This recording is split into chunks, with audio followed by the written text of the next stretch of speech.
Tension avec l'Algérie, ce que l'on sait de la liste d'urgence de ressortissants algériens que François Bayrou souhaite expulser. François Bayrou durcit le ton face à Alger. Le Premier ministre français va présenter une liste de ressortissants algériens, présents sur le territoire et jugés particulièrement dangereux. Une liste déjà connue d'Alger, qui, jusqu'à présent, a toujours refusé les requêtes de Paris. Le Premier ministre François Bayrou fixe un ultimatum à Alger. Le chef du gouvernement présentera prochainement une liste d'urgence de personnes dont la France attend qu'elle soit reprise par l'Algérie. Et si le gouvernement algérien refuse, François Bayrou promet de suspendre les accords de 1968, qui facilitent notamment le séjour de ressortissants algériens en France.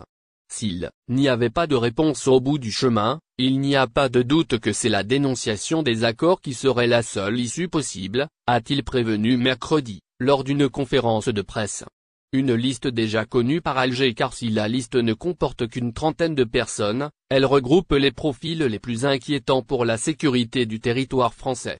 Au total, on note la présence d'une trentaine d'individus sur le fichier, classés comme particulièrement dangereux, et dont faisait partie le principal suspect de l'attentat de Mulhouse, un Algérien de 37 ans, connu pour radicalisation et sous le coup d'une OQTF.